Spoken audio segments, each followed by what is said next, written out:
Bom dia, povo. Tudo bem com todo mundo aqui? Hoje estamos já quase concluindo o nosso livro aqui. E algo que é extremamente importante nesse livro aqui que a gente viu, e é o que a gente já sabia e que a gente precisa mudar um pouquinho esse paradigma, de que é a igreja que é a responsável pela educação cristã dos nossos filhos. Nós ocidentais terceirizamos muito tudo o que a gente faz. A gente terceiriza, a gente prefere pagar. É uma questão cultural nossa. A gente paga por serviços que não são feitos. Coisas que a gente pode fazer, a gente não faz. Isso é uma cultura da gente. Às vezes você pode pintar a casa ali. A Marli pede para mim, pelo amor de Deus, não fazer isso. Às vezes você pode consertar uma torneira. A Marli pede para mim, pelo amor de Deus, não conserte a torneira. Porque toda vez que eu vou consertar a torneira, é uma tragédia. Vai água para tudo quanto é lado. Além de quebrar o sifão. O que o senhor aprontou aqui que eu tá, o Wallace? Tem alguma coisa aqui que... Bomba? Tem alguma coisa aqui que está dando microfonia aqui, ó.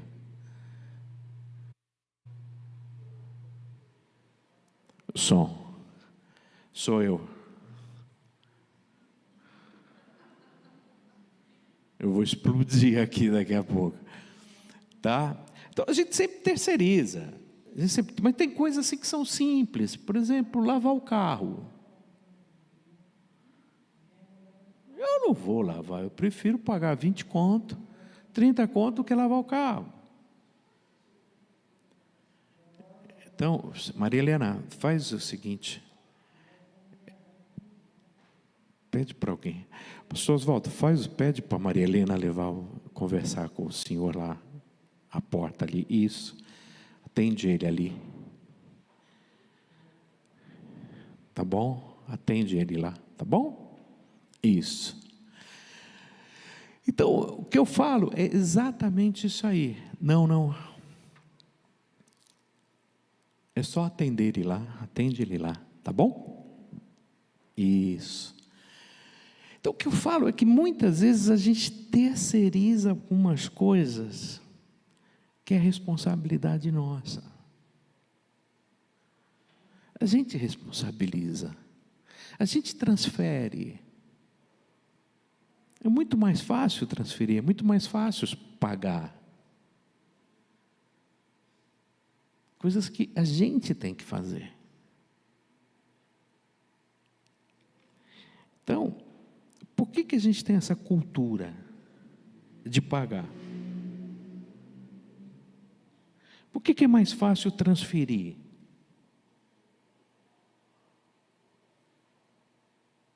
Não é mais fácil transferir para os outros? Quando eu dava aula, as professoras chegavam para mim, os pais às vezes chegavam para mim e falavam o seguinte, acho que os professores já devem ouvir isso aqui. Eu não sei mais o que fazer com meu filho. Eu falei, eu também não. Eu não sei o que eu faço com ele. Eu também não. O senhor precisa dar um jeito. A escola não educa. A igreja não educa.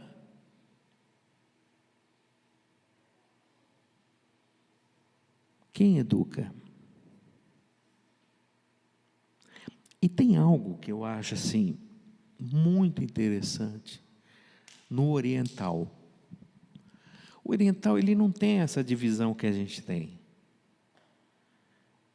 de departamentalizar as coisas, de fazer, não, quem cuida da saúde é esse, quem cuida da saúde é aquele, quem cuida da educação é esse, quem cuida... A gente só tem especialistas. Eu não sei se vocês se lembram, lá atrás, que médico era uma coisa muito difícil ter acesso. Quem era o médico da família no bairro? Quem era? O farmacêutico. O farmacêutico, ele era tudo. Porque a gente não tinha dinheiro para ir no médico. E o farmacêutico acertava? Matava uns, mas assim não importa. O que ele matava, ninguém sabia. O importante é que os acertos que ele tinha. E a gente tinha um pastor que era farmacêutico, a minha família. Então ele fazia as duas coisas, gente. Ele dava o remédio e orava. Então, ou acerta de um lado ou acerta do outro. Que era o pastor Arnor. E fazia fila para atender ali.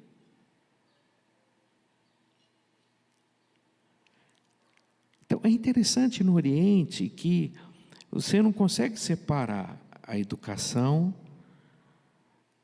da família, da religião, da vida. É tudo muito, muito junto, é tudo muito junto, misturado. Tudo. Então, qual é o privilégio que a gente tem de viver muitos anos numa igreja? Qual é o privilégio que a gente tem de constituir família dentro de uma igreja durante muitos anos? É essa forma de viver todo mundo junto, um cuidando da vida do outro. Falar uma coisa que era muito importante na nossa época e que hoje não tem mais. Vizinho. Quem tem vizinho aqui? Tem vizinho mesmo? Eu não tenho vizinho. Eu tenho uns caras que moram perto de mim. Eu não tenho vizinho. Qual era a grande importância do vizinho? Cuidar da gente. E tinha aquelas vizinhas que não fazia nada a não ser cuidar da vida. O que os vizinhos faziam? O que os vizinhos faziam? Cuidava da vida dos outros. E se você aprontasse, o que aquela vizinha fazia? Contava para tua mãe. E você tomava uma surra tremenda. Mas um cuidava do outro, um cuidava da vida do outro. Um sabia, o teu filho está andando com mal companhia, teu filho está fumando, teu filho está aprontando. Aí a gente chegava em casa e falava, pô, mãe, a senhora vai acreditar nessa linguaruda? Ela falava, vou.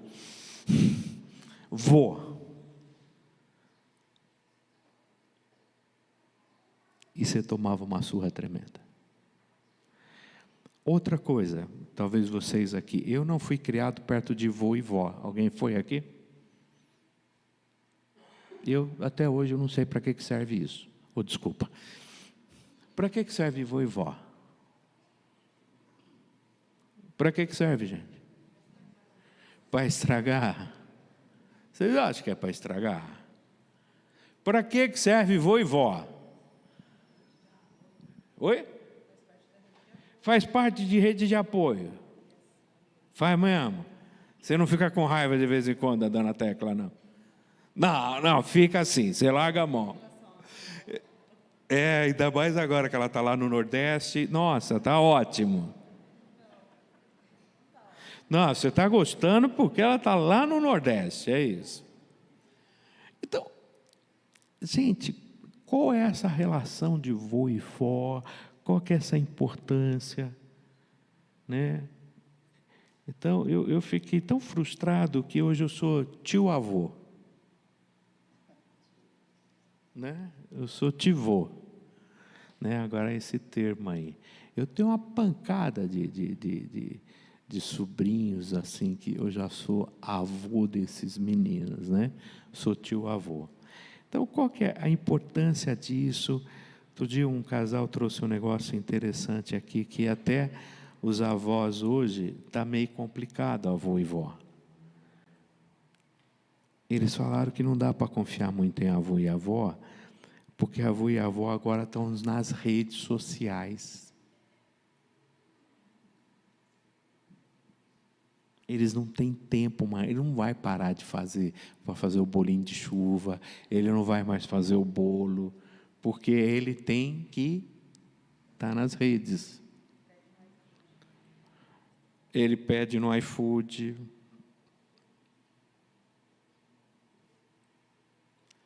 Então, como que é essa questão hoje? Qual que é a importância da gente trazer o avô e a avó para perto da gente? Qual é o papel deles? O que Deus tem para a vida de avô e avó dentro da família? E eu vou dizer uma coisa para vocês, que quem não sabe aproveitar a bênção de ter um avô e avó por perto, está destruindo a sua casa. Ah, eu tenho problema com a minha sogra, eu tenho problema com o meu sogro. Você está prejudicando teus filhos. Você está deixando eles de serem abençoados.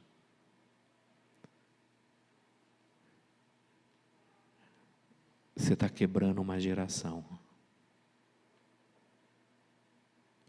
Você está privando o teu filho de ser e de receber bênção de Deus. Melhor avô e vó falar hoje, né, do que eu falar. Eu estou investindo, ontem eu fui almoçar lá com a Sofia, com o Mateus, né? Gostoso. Bom dia.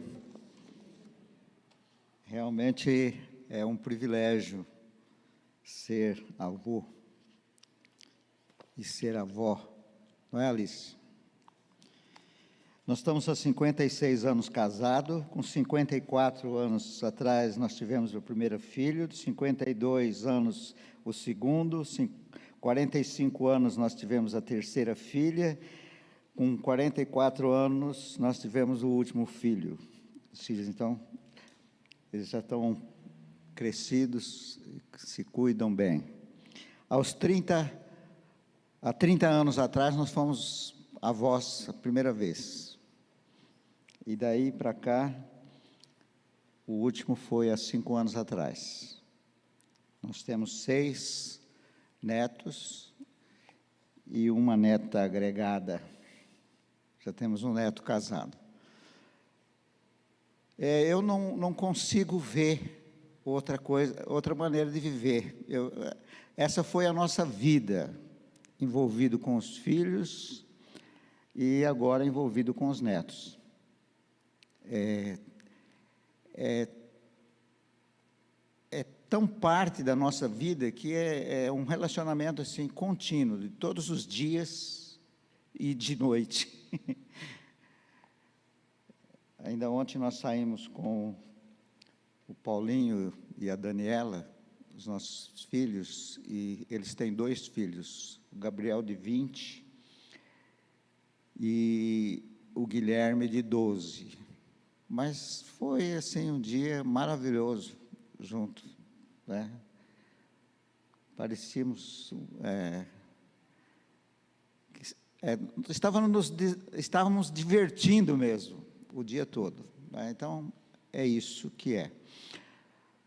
Eu não sei o que vocês têm aprendido nesse período que estamos estudando. A fé começa em casa. Mas eu estava perguntando, Deus, o que é que realmente nós precisamos para isso cair no nosso coração? E a resposta foi, acho que é óbvia, né? Nós temos que viver a vida cristã. Nós temos que viver a fé. Não tem uma cartilha como você vai ensinar seus filhos, não tem uma cartilha para os avós, como vai ensinar os avós, mas nós temos a palavra de Deus que diz que nós vamos reproduzir aquilo que nós somos. Então é viver, né? Qual o óculos que nós estamos olhando para a vida cristã? Será que a vida cristã é um peso, é um enfado, uma carga que nós temos que suportar até chegar no céu? Você sente, é um peso vir à igreja, é um peso orar, é um peso ler a Bíblia, ou você faz isso é a sua vida, é como o ar que nós respiramos, é como o alimento que nós tomamos. Então, isso é que é importante, é isso que nós vamos passar para os nossos filhos e nós vamos passar para os nossos avós, porque todos que estão aqui estão a esse caminho, né? Não estou vendo os avós aqui que costumam estar. Tem avós aqui? Tem, já é avó, parece tão nova. Não é que é nova, é 7 netos. Olha que benção. Então, quer compartilhar um pouco o que é ser avó? Vem.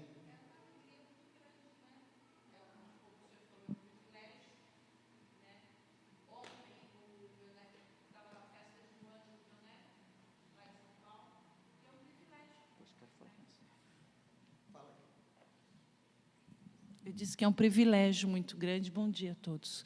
Eu disse que é um privilégio muito grande ser avó. Eu tenho 4 filhos, tenho 6 netos, vou para o 7º neto, também tenho uma neta agregada, né? E o meu 7º neto está no forninho, a gente ainda não sabe o que é. Eu vim hoje trazer o Enoque, que tem 7 anos, que também é membro ativo, com a mãe dele, que é a Inê. Então, eu vim no lugar da Inê, porque a Inê está de resguardo, que acabou de nascer o Manuel, que tem 20 dias. Né?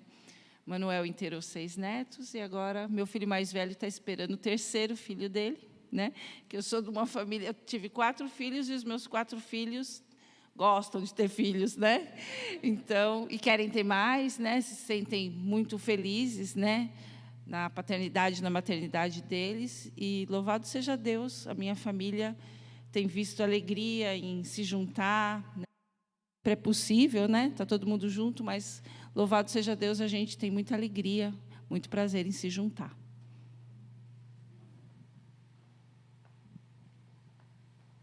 Mais alguém? Mais alguém quer compartilhar? Acho que agora sou eu que estou aqui, né, pastor? Ele subiu lá.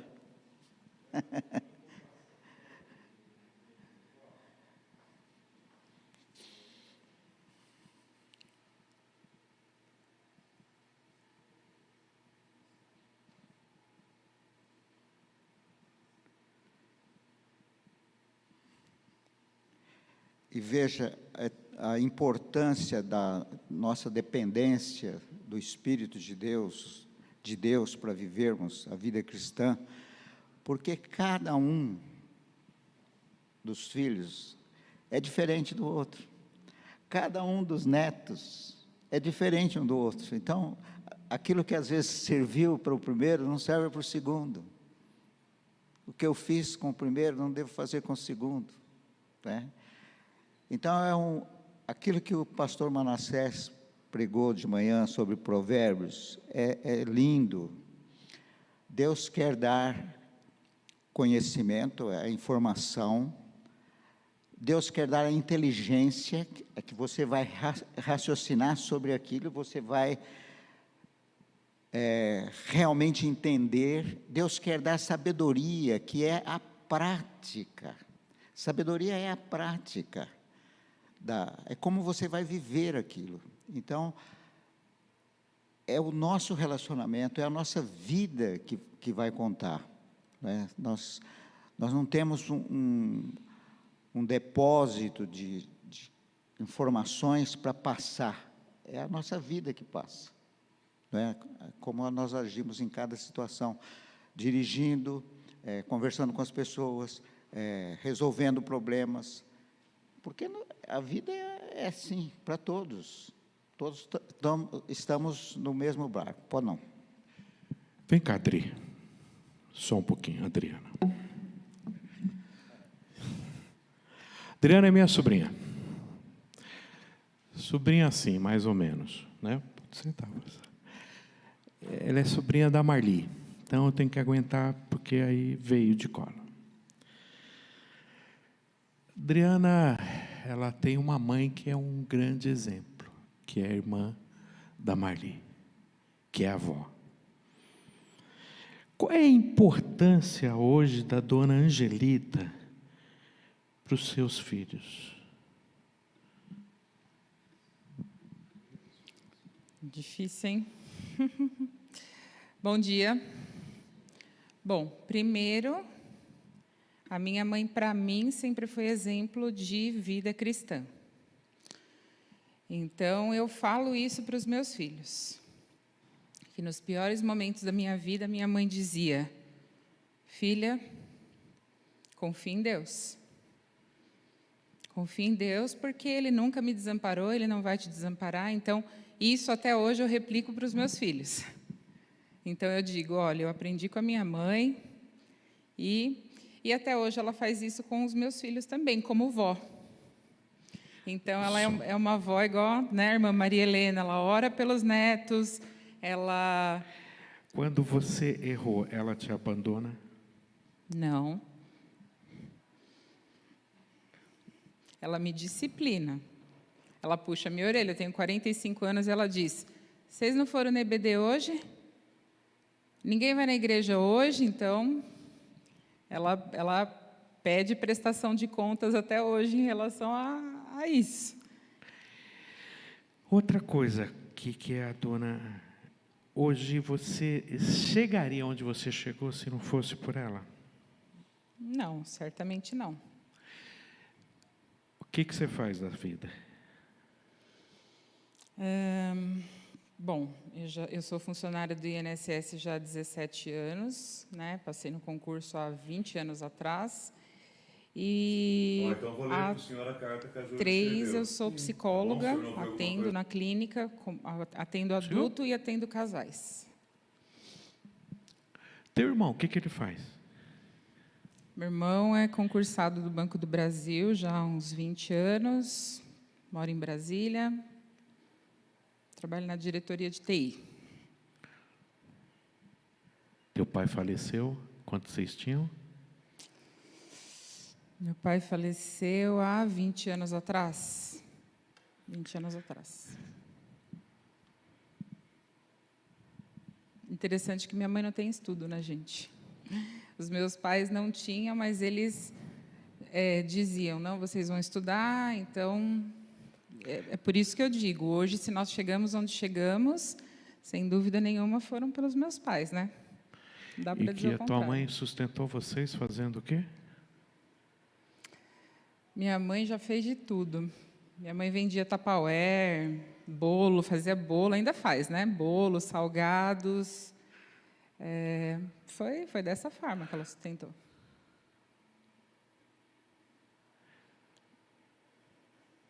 Consegue entender isso, gente? Consegue entender isso? O que é avô e vó? E assim agora os netos... tem que... A Adriana está morando lá longe, os moleques ficam aqui. É o QG, é a base de apoio. Casa da avó. Mas também tenho que dizer que eu tive uma grande vó, viu? Minha avó foi exemplo, né? Minha avó, que, como ele diz, é mãe da Marli. Minha avó ficou viúva com 40 e poucos anos. Ela só não vai falar que ela teve um tio que foi um grande exemplo, mas a avó foi, a bisa foi, é isso. É que você falou que a gente não é parente, que a gente é só agregado. A minha avó, ela foi um exemplo realmente, né?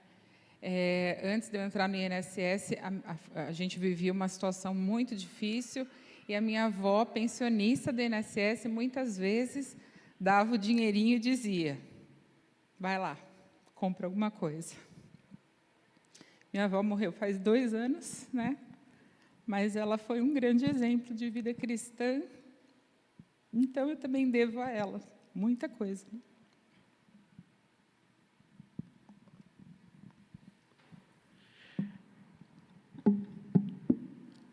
Vocês estão vendo a bênção que vocês têm? E às vezes, por um problema de família, por uma questão de relacionamento, a gente não está trazendo a bênção de Deus sobre a nossa casa. Há uns 20 dias atrás, eu ouvi esse depoimento de uma menina mandando para o avô dela. A neta, filha do pastor Arthur, lá de Sorocaba. E ela mandou uma carta para o avô. Essa carta me impressionou muito, porque o pai dele já não consegue ler. O pastor Arthur foi ler a carta da filha dele para o avô. Dá para colocar? É um pouco longa. Já foi? Bom, então vou ler para o senhor a carta que a Júlia escreveu. Tá bom? Se o senhor não ouviu alguma coisa, o senhor fala, ó. Oi, vovô. Provavelmente as coisas que eu vou escrever aqui nunca nem falei para o senhor, mas todas são escritas com muito amor. Desde sempre o senhor cuidou de mim, melhor, me mimou. Quando ia na sua casa para os meus pais trabalharem, abria os armários e tinha bolacha recheada, pipoca doce, Nutella e refri na geladeira. Duvido que o senhor comprava isso para você. O senhor nunca foi de falar muito, só observava, e quando falava, para ser bem sincera, eu nunca entendia, mas consigo ver o amor nos seus olhinhos. O Senhor mudou tudo para receber os netos. Papai dizia que antes era o senhor que se servia primeiro, agora é o último. Nunca gostou de bagunça na sua casa, mas sempre deixava eu e os primos fazer arte na garagem. Seu escritório é um lugar sagrado, quer dizer, era, né? Porque depois virou lojinha minha e dos primos. Você é engraçado, vô. Todo dia aparecia com uma piada nova para alegrar a casa. Seu Arthur, diácono, tesoureiro, presbítero, pai, vô, marido e bisavô. Homem que sempre temeu a Deus e sempre teve um relacionamento próximo com Ele. Acordava de manhã e passava pelo escritório e ele estava lá lendo a Bíblia. Graças a você, meu avô, que levou meu pai à igreja e ensinou a ele tudo o que ele sabe hoje. E eu estou aqui hoje, com o melhor pai do mundo que me ensina cada dia sobre Deus. Eu te admiro, meu avô, te amo verdadeiramente com todo o meu coração. Saiba que sempre senti isso pelo Senhor, respeito e admiração. Mas atualmente estou gostando mais de te observar do que ficar falando. Na última vez que eu fui te ver, você disse que sentia saudade de mim e me amava. Nunca na minha vida senti um amor verdadeiro como eu senti naquele dia. Eu estava bem e completa. Eu te amo, vô, antes, agora e por toda a eternidade. Com amor, sua neta, Júlia. Viu?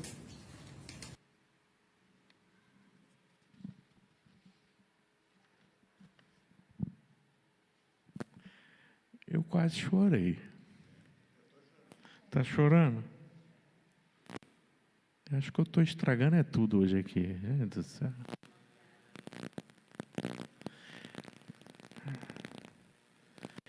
Está ali o pastor Arthur, com o pai dele, que foi o diácono, que criou ele, e agora a netinha.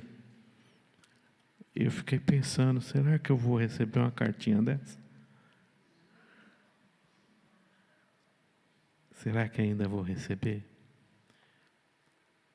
Então, eu creio que a gente tem perdido colo de pai, colo de vô, colo de vó.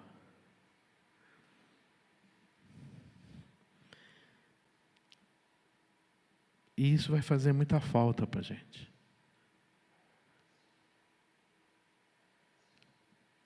eu estava com os meus sobrinhos, a referência que eles têm da minha mãe, né? Eu tenho 2 sobrinhos que os pais eram muito complicados. Eles brigavam muito, o cunhado que era alcoólatra, uma irmã que era muito descompensada, que nunca aceitou a vida, que nunca aceitou a realidade, que nunca aceitou a condição que ela vivia. Pessoa que sempre queria mais, mais, mais, e agredia e atacava as crianças. E minha mãe morava longe. Minha mãe, ela tinha que ir de um bairro a outro, numa vila meio perigosa ali em São Bernardo. E quando ela via que os pais brigavam, ela ia lá e catava os 2 e levava para casa.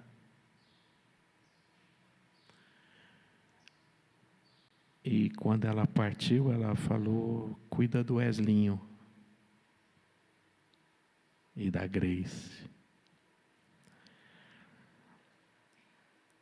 E o caráter desses 2 meninos são fantástico,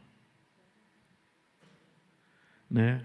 O caráter dessas crianças hoje, o modelo de ter aquela avó que cuidava, que orava, que abria a porta, que fazia a comida, que independente do horário, ela acordava, ia e fazia. Então, eu vejo, gente, que a gente tem um pouco perdido isso. Eu acho que a maior dor que eu tenho é não ter viajado com os meus pais e não ter dividido um pouco dos recursos que eu tive para poder estar com eles, de poder estar convivendo com eles. Admiro muito a Adriana, a Renê, né?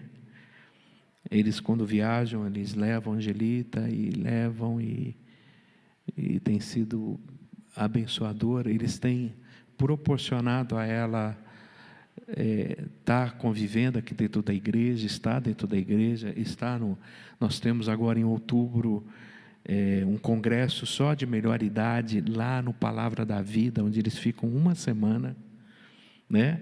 Que é um tempo para eles, que é uma programação para eles, que é algo voltado para eles. Mas a gente precisa parar com essa ideia de que, né, avô serve para estragar. Eu sei que a gente brinca, a gente fala isso, tá? E até o autor coloca aqui algumas questões muito interessantes sobre o papel do avô, né? Do avô aprender a não querer ser o primeiro na vida dos netos, de saber que o pai e a mãe têm um papel central, né? Mas que eles estão ali para poder reforçar, para poder apoiar, para poder orientar, para poder ser esse suporte. Eu digo que ser avô é a segunda oportunidade que Deus dá para nós de corrigir os nossos erros.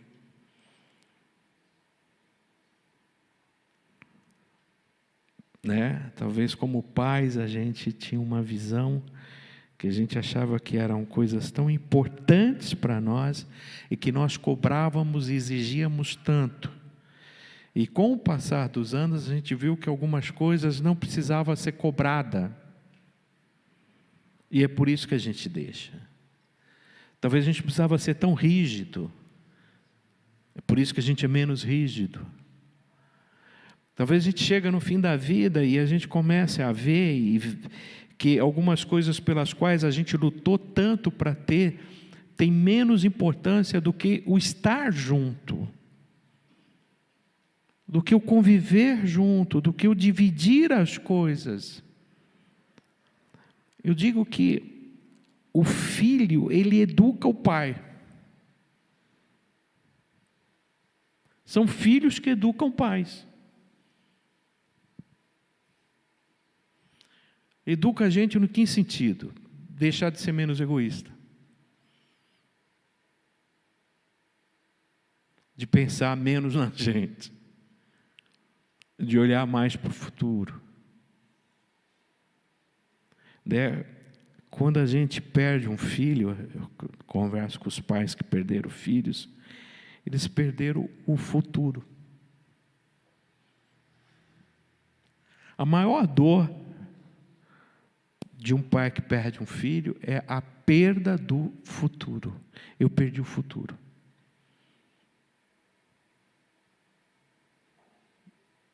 E filhos, quando perdem pai, perdem o passado, perdem a história. Então, eu queria que a gente pensasse hoje, né? Como que a gente pode trazer esses avós para perto da gente? Como que a gente pode trazer esses avós nessa questão da educação dos nossos filhos?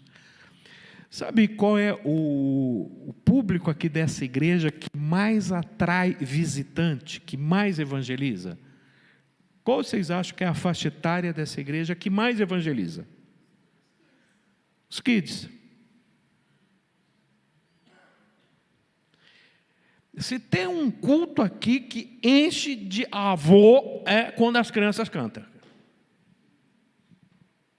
Criança cantou, tem avô e tem avó. Por quê?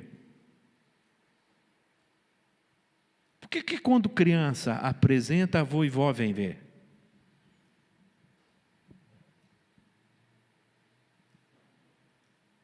Que vô e vó não sabe falar não para neto. Sabe falar não para neto?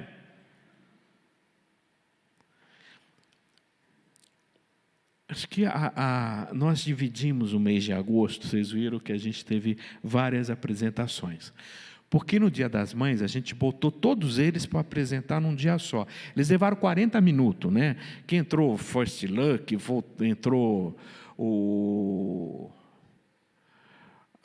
os sementes, a orquestra, os adultos. Gente, ficou aquela cantarola aqui o tempo todo, aquela choradeira do começo até o fim.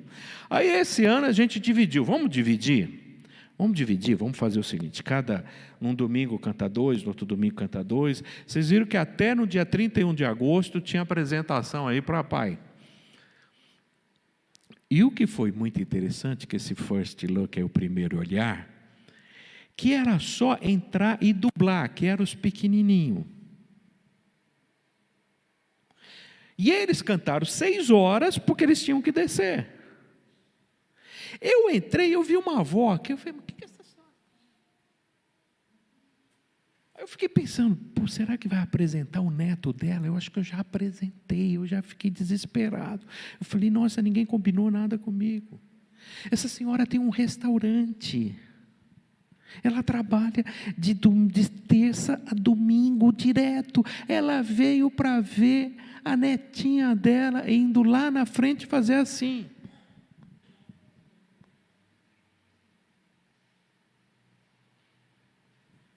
E ela é católica ortodoxa. Ela é libanesa.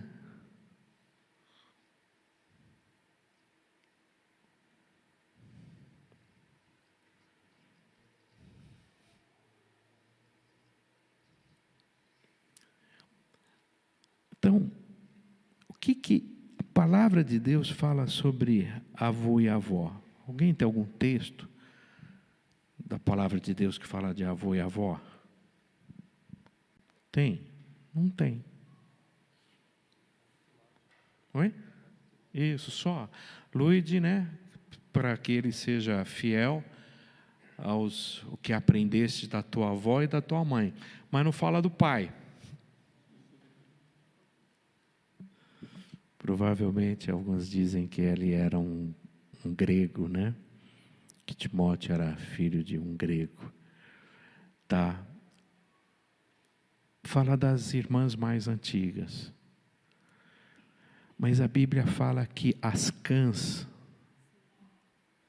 que as cãs são? Coroa. Oi? Vamos ler lá, Provérbios 16, 31.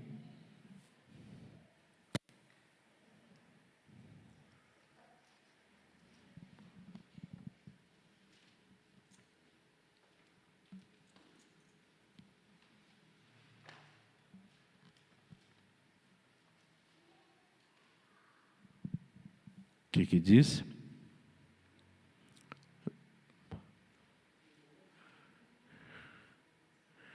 Os cabelos brancos são coroa de glória para quem andou nos caminhos da justiça. Maria Helena, vem cá um pouquinho.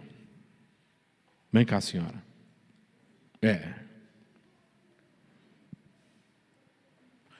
Alguém conhece Maria Helena aqui, não?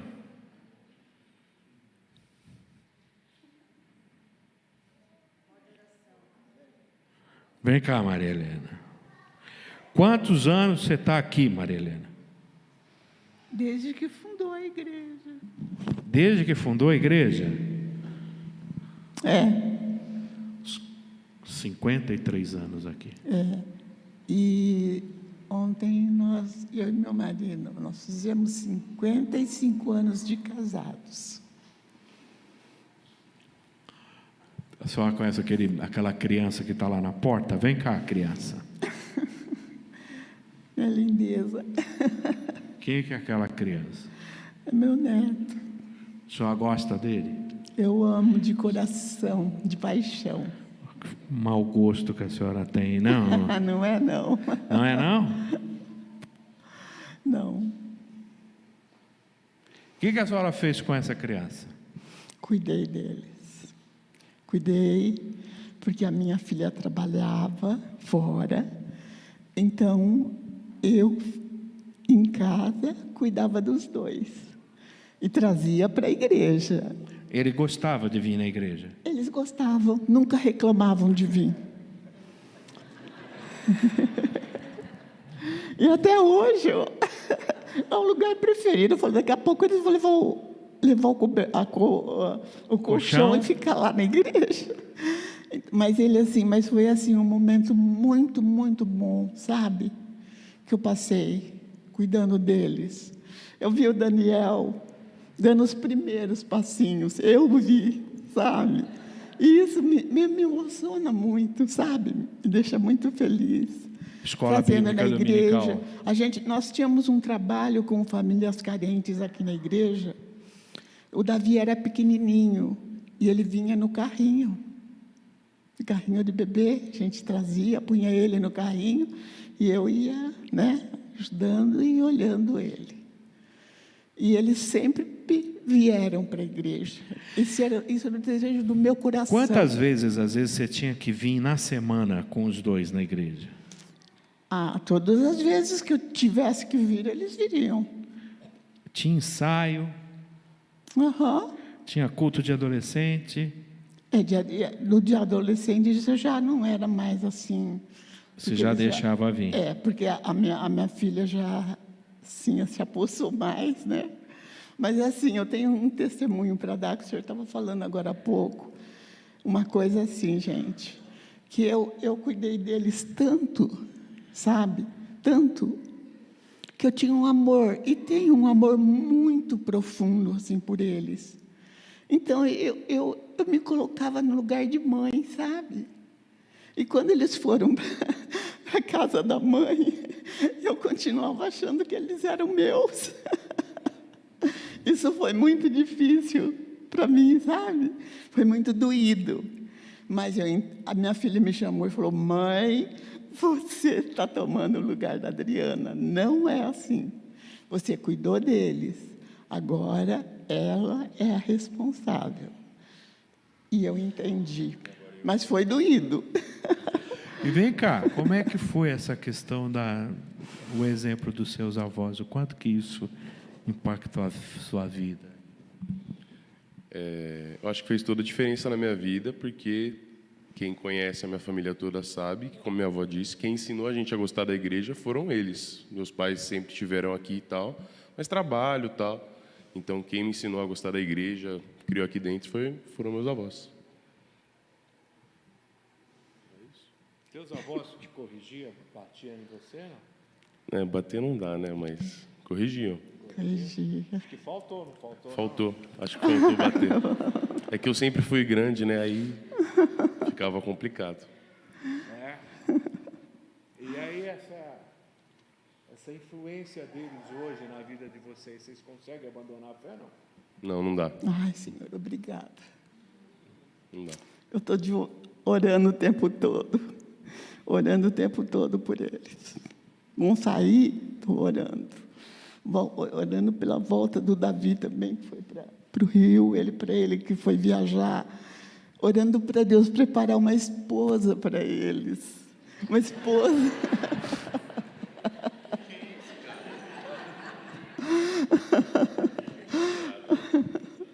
Não, é verdade. A gente tem que fazer isso, viu? Avó lá.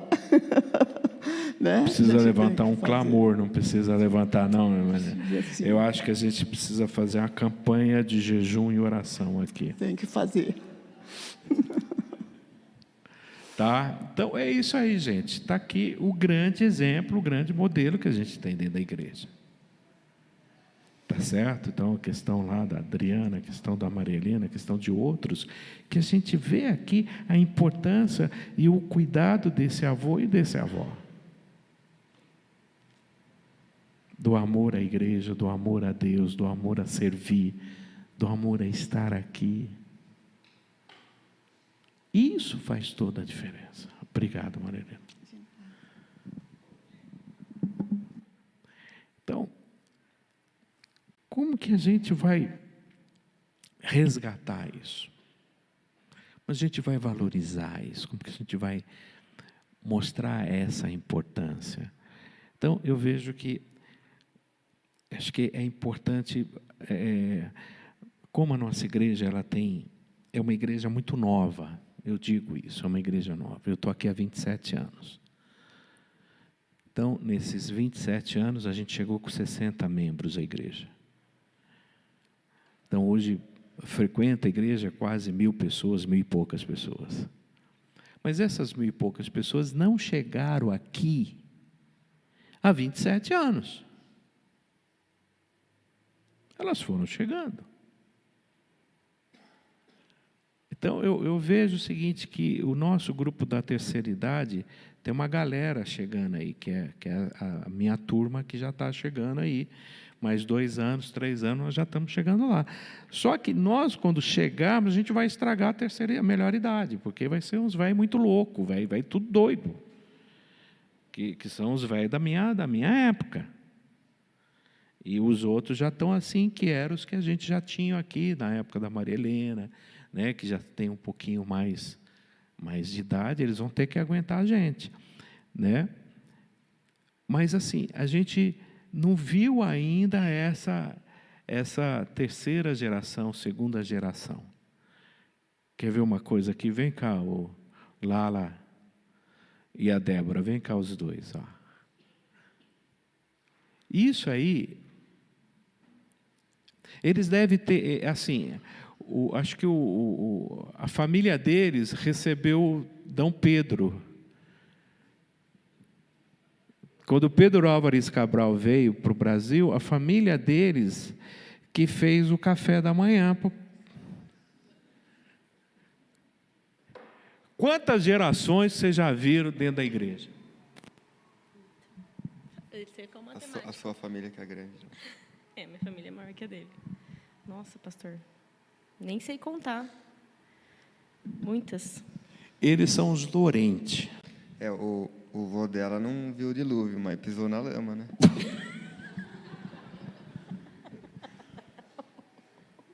Foi, né? Pisou na lama. O meu avô pisou na lama do dilúvio. Era o patriarca da igreja lá. Como é que funciona essa coisa lá da família, de um passar para o outro? Como que é as reuniões lá? Eu andei indo nos cafés da família. Eles têm uns negócios de café lá. É tão difícil reunir a família inteira. Quando reúne, sempre falta alguém, porque é muita gente. Quantas pessoas são? A família do meu pai, eles são em 11 irmãos. 11 irmãos. E aí, o meu avô faleceu agora, fazem 10 anos que ele faleceu, com 89 anos.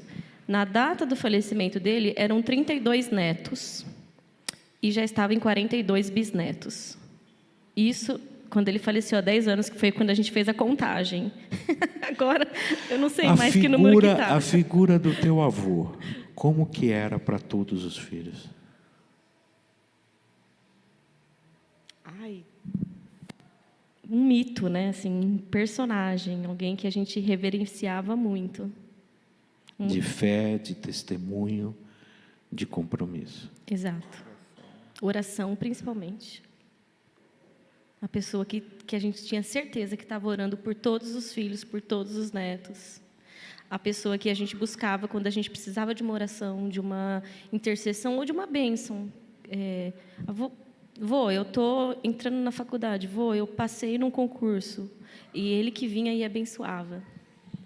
Era essa a figura. E lá, Lara? Meu pai e minha mãe, que era... Eu nasci num berço evangélico também, né? Meus avós não eram evangélicos. Depois meu pai se converteu, acho que com 20 e poucos anos, mais ou menos. E aí levou minha mãe também, que não era. Então, sim, a figura do meu pai foi muito importante para mim, até hoje, né? Vocês entendem isso, gente? Obrigado. Vocês virem aqui na igreja, tem o Oswaldo. O Oswaldo, ele toca baixo. Um mês e pouco atrás, ele falou: pô, pastor, vem cá tomar um café com a gente. Uma vez por mês, ele reúne todos os irmãos para tomar café com o pai dele. O pai dele é viúvo. Crente, homem de Deus. Eu tenho até a foto aqui do dia que eu fui lá. De ver o respeito por aquele homem. Uma vez por mês, eles honram o pai. Cada um passa na padaria, leva uma coisa, e é interessante que o pai fica ali contando quem está faltando. Fica esperando. Então tem uma coisa que se chama autoridade, sabe? Respeito, honra. E que a gente precisa dar essa honra. Então, eu vejo aqui, vem cá, pastor Paulo Patá. Tem uma coisa assim que eu vou contar um pouquinho da história, por que eles estão aqui comigo.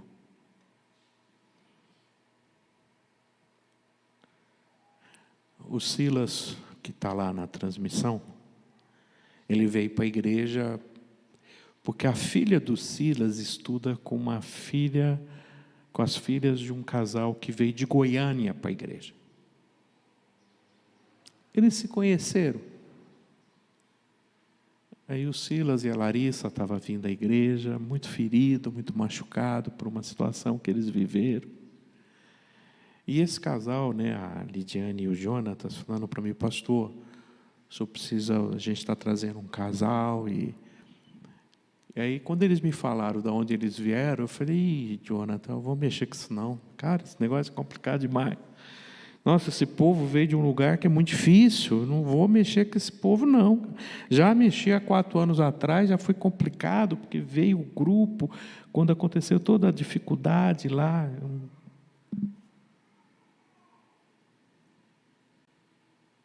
Eu falei: tá bom, eu vou conversar com eles. E quando eu conversei com o Silas e com a Larissa, né, eles falaram assim: pastor, a gente quer adorar a Deus, a gente só quer adorar a Deus. A gente só quer servir a Deus. E a Larissa até falou um negócio assim: aqui eu consigo até cantar, erguer a mão, porque a luz é apagada. Porque eu vejo que ninguém está me vendo, só Deus está me vendo. Marquei, a gente tomou um café com eles, a gente foi na casa deles. E a grande dor deles era de ver os pais, que serviram a vida inteira. E eles queriam que os pais deles voltassem a servir. Ele até falou, meu pai foi um culto na igreja. Eu falei, mas eu não vi. Aí ele falou, foi. Aí eu disse para ele, quando ele for, me apresenta de novo. Aí um domingo de manhã eu estou entrando aqui, quem que está chegando? Está chegando os dois. E aí vieram aqui para a classe, eu comecei a aula, falei, vem cá, vocês dois, vocês vão me ajudar aqui. E maior alegria deles foi de ver os pais servindo ao Senhor novamente.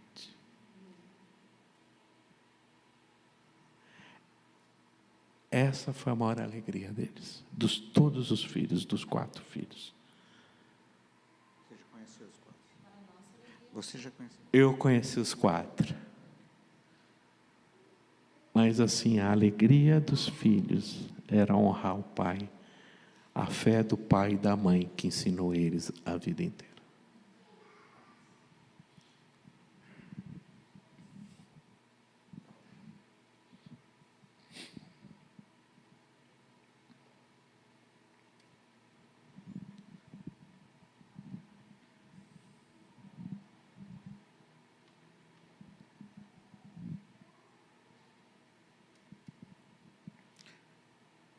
Eu não posso ver o preço,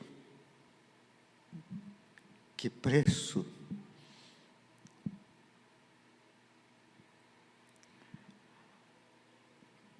que a gente precisa pagar para resgatar a família, não é?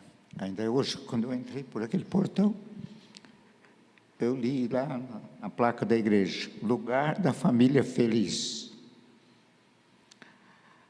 E hoje, vendo tanta destruição no mundo, as nossas crianças, aqueles que estão na escola pública e até em escolas particulares, na faculdade, né, ouvindo e vendo as famílias sendo detonadas, né,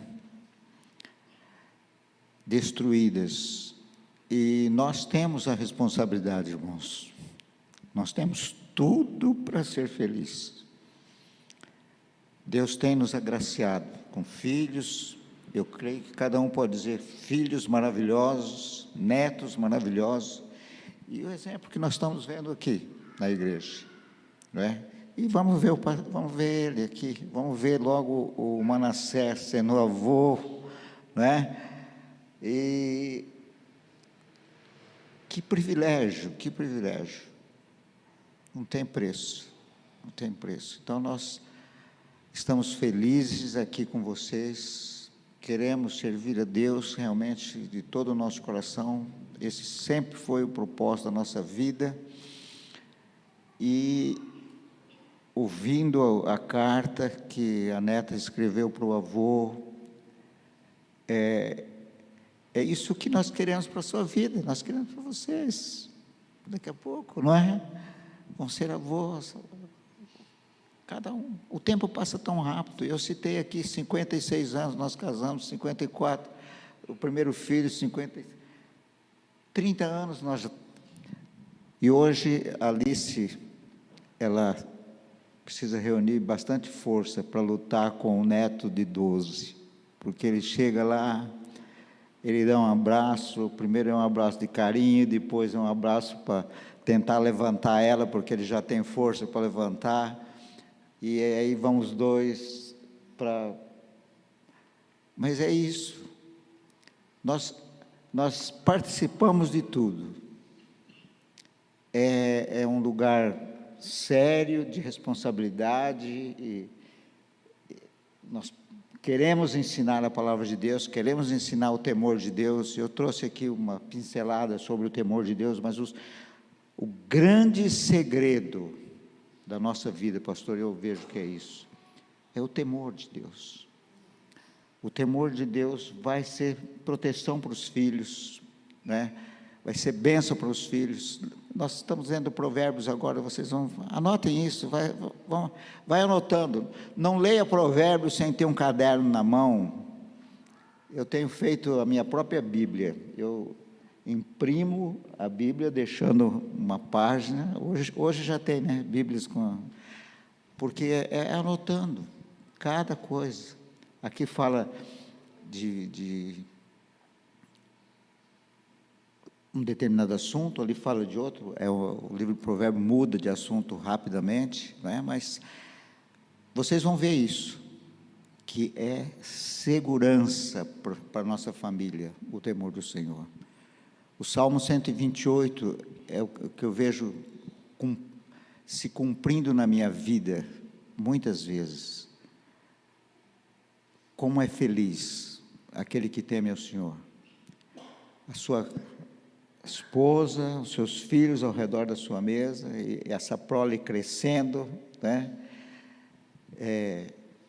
Como disse a irmã, quantos netos, quantos bisnetos, e assim é a nossa vida, nós não vamos perder isso por nada. Eu encorajo você, não vamos perder isso por nada. Você tem diferença com sogro e sogra, como o pastor começou a dizer, acaba com isso. Não tem dificuldade. As nossas noras e os nossos genros são nossos filhos, nós assumimos integralmente. O que fazemos para um, nós fazemos para o outro. Nós não temos diferença. Se você perguntar para a Larissa aqui, o pastor acho que já perguntou, né? Então, você morou 16 anos com a sua sogra, e tudo bem? Tudo bem. Eu preferia continuar morando com ela, aí morar com a minha mãe. Quer dizer, nós gostaríamos que ela tivesse a mesma paixão para dizer, não, eu posso viver com a minha mãe, não tem problema nenhum, porque é isso que nós precisamos. Independe das circunstâncias. 16 anos moraram lá. O que você quer falar? Eu queria dar um testemunho. Só vou deixar você falar, porque você é japa. Agora o senhor gosta de japa. Família. Né? Família. Bom dia, graça e paz. A minha mãe tem 84 anos. Meu pai faleceu tem 9 anos, né?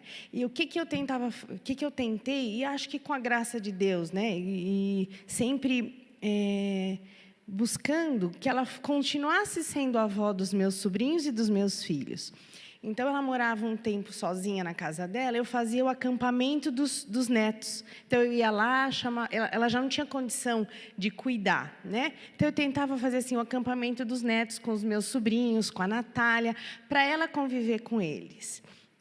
Daí, hoje ela mora... E aí, ela foi para minha casa, ela morou em casa. Então, aí, de vez em quando, eu fazia a noite do pijama em casa, para todo mundo ficar com a avó. E aí eu falava assim, olha, minha casa pode ser o quartel, esse QG, né? Porque a avó está na minha casa. E hoje, a minha mãe está na casa da minha irmã. Eu tenho diferenças com os meus irmãos, nós não somos as mesmas pessoas, nós não seguimos a mesma fé, mas eu ponho uma pedra nisso. E ontem, assim, eu levo a Natália para ver minha mãe, porque onde a minha mãe mora é a casa da minha mãe, né? Então, não importa se tem alguma diferença entre comigo e com os meus irmãos. E até uma oportunidade de conversar, de se ver, porque a gente se ama, não importa a diferença. E aí a gente vence essas barreiras todas para que os netos estejam com a avó, né? E nunca, graças ao bom Deus, as minhas diferenças com os meus irmãos nunca interferiram em eu ser tia, né? Da Bia, do Pedro, do Lucas, da Mariana, e nunca interferiu deles serem tios da Natália, do Betinho e do Thales. Então, isso é muito bacana. Não importa as diferenças, eu sou amada como tia, eu amo os meus sobrinhos, amo os meus irmãos, e eu sei que isso é graça de Deus. Então, eu tenho treinado, né? Não sei, só Deus sabe se um dia eu vou ser vó. Mas como a minha mãe não consegue, eu tento ser, né, tia-avó, assim, dos meus sobrinhos, né? O que eu acho que uma avó faria pela Bia, pelo Pedro, pelo Lucas, eles têm a avó deles, Meilin, que é incrível. Eu tento treinar e estar cuidando aí para ela ter esse tempo com eles. Mas não é por mérito meu, é tudo por Deus mesmo. Eu sou um pouco desse tio-vô. tio vozão, que liga para eles. Ontem era tarde da noite, eu falei, Marli, olha o vídeo dessa menina casada com meu sobrinho. Eu vi tanta dor naquela menina, hoje eu vou ligar para ela, saber o que está acontecendo. Eu queria fazer um pedido a vocês. Fala para o seu filhinho, né, aqueles que puderem escrever, pede para eles mandarem uma cartinha para a avó. Pede para eles. Às vezes você que tem filho pequeno, liga. Liga para o teu pai, para a tua mãe. Agradece. Agradece eles. Sabe? Talvez seja igual meu pai e minha mãe. Eles não sabiam expressar amor, gratidão. Eles não sabiam falar. A forma deles expressarem isso era cuidar da gente, era fazer o bolo que a gente queria, fazer a comida que a gente queria, era ir na padaria buscar o pão fresco quando a gente chegava, para os netos. Era encher os netos de bala, de chocolate. E eles sabiam o que cada neto gostava de comer. Sabe o que cada neto gosta de comer. Eu acho que eu estou emotivo, acho que eu estou ficando velho. Não sei não, eu estou estranho, está esquisito. Estou molão, acho que eu preciso voltar a ser o que eu era. Estou estranho, não orna, né? Não orna comigo, né? Vamos orar então. Senhor, obrigado, Pai, por essa manhã. Obrigado a Deus pela família, por aqueles que o Senhor tem usado para nos abençoar.